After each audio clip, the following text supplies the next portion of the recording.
Stacey Abrams, she's on her second campaign for Georgia governor. She lost her first race in 2018 when her opponent, Governor Brian Kemp, won the seat.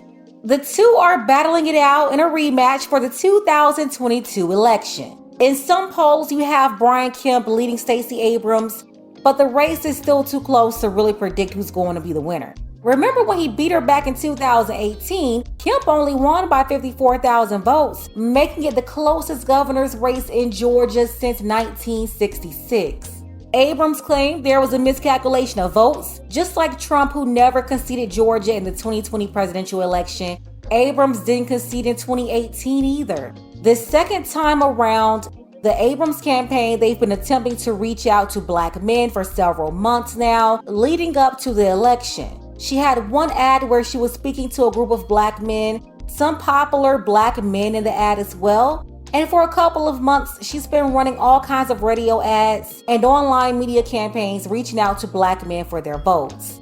But it seems like the Democratic strategists and folks rooting for Stacey Abrams, they're already lining up an explanation just in case she's hit with a second loss in November.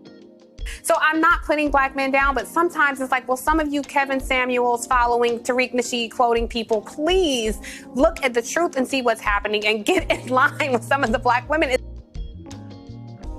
Take a second to make sure that you're subscribed to the channel. Click the notification bell for all updates. Georgia, if you're watching from GA, drop Georgia below in the comments. I definitely want to hear from you. So there's a show on MSNBC hosted by Tiffany Cross. Tiffany is from Cleveland, Ohio. She grew up between both Cleveland and Atlanta, graduated from Clark Atlanta University. She's got a show on MSNBC based out of DC. Side note, much love to DC and Cleveland. A lot of great folks out there. But we have to be honest about what's going on in Georgia with Stacey Abrams. She's been doing really well with the LGBT, but she's having a problem connecting with Black voters, and not just Black men, but Black women too. You have a lot of Black women in Georgia. They're not 100% on board with Stacey. Yeah, on the national scene, you see a lot of women stumping for her on these national talk shows, radio shows, podcasts, celebrities, and folks with no stake in Georgia, not registered to vote in Georgia. They don't even live in Georgia. And not only is Stacey failing to mobilize North Georgia, the Atlanta metro and those areas, but she's not connecting with the rest of Georgia either. I'm talking about the homegrown Georgia, folks that's been there for 100+ years, not just the Atlanta folks that just moved there from the Midwest or Northeast. I'm talking about the Georgia that no one ever talks about. The ones who also have a say-so on who's going to be the governor. Their votes count too. Like Valdosta, Albany, Tifton, Macon, Brunswick, Columbus, Augusta, even down to the small cities. And I'm going to say a city right now that I know very well, and I know at least one of y'all watching right now. You know it too. I'm talking about Attapulgis. Stacey Abrams isn't connected with the folks of Attapulgis, Georgia, so she's definitely not connecting with the city folks of Atlanta. What they're not being honest about is Stacey is failing to mobilize Black people in general. But instead of acknowledging that she has a Black people problem, they're already sowing the seeds to blame Black men if Abrams is left holding the L in November. I will say, you know, a lot of Black men sometimes feel like they're ignored or they're put down, particularly sometimes even by Black women in the media. So this is not that. But I do hear Roland's point that felt ignored. But you feel ignored and then you go over to the other side. The oppressed feel oppressed. So then you go and try to align with the oppressor. So I'm not putting Black men down, but sometimes it's like, well, some of you Kevin Samuels following Tariq Nasheed quoting people, please look at the truth and see what's happening and get in line with some of the Black women.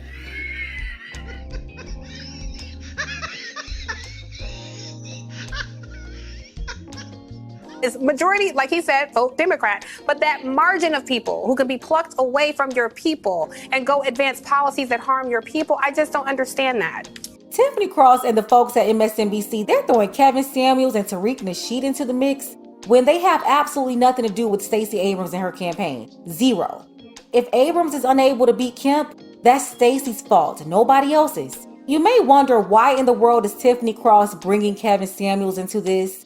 I'll tell you why. Tiffany is 43 years old. She's one of the women out in no man's land that Kevin Samuels always talked about. She's been trying to make a name for herself for almost a quarter of a century, going to school, eventually getting a job at CNN, did some work at BET, And a couple of decades later, she's hosting a weekly program on MSNBC.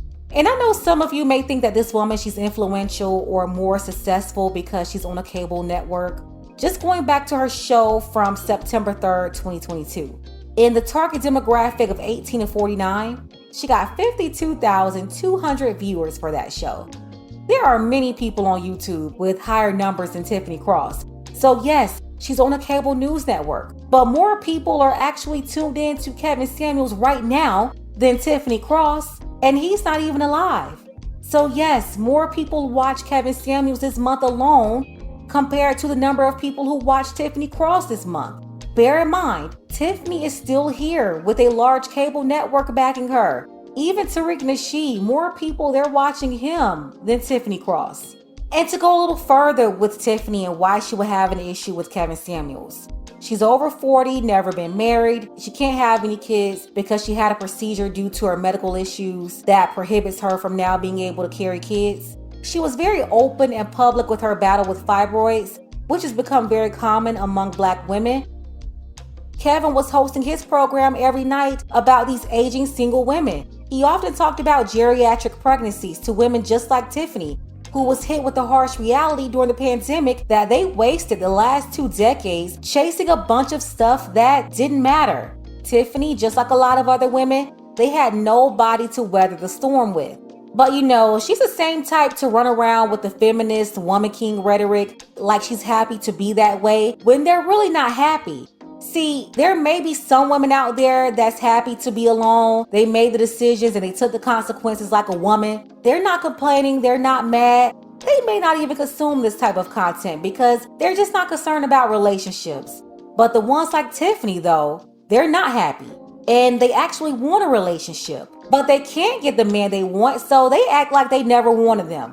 Which is BS. If you're really happy to be single and alone, you wouldn't even come into spaces like Kevin Samuels protesting and arguing about it. And you know, whether you like Kevin Samuels or not, you have to acknowledge that all this information on the high value man, that really rocked a lot of these women's souls, especially the 35 and up crew. He really bothered them, which is why they couldn't stop watching him although they hated him. Another thing that's really bothering women like Tiffany Cross is Black men not listening to the misandry from Black women anymore. They're going their own way and doing their own thing. Tiffany, she's wanting Black men to stop having a voice and just follow whoever they tell them to follow and go vote for Stacey just because. Black men are not voting just because. We have a new era of Black men that's voting for their own interests, just like Black women they've been doing for the longest. I'm always reminded of that one Black young man who went with his mom and sister to go vote, and he told his mama that he didn't vote for Biden. I told you to do Biden. Now we done lost a damn vote. We done lost a vote. That's gonna go to Trump. God damn. Y'all worshiping these people like they're God. Ain't nobody worshiping them. But God damn it, Chris, we need somebody in there with mother sense.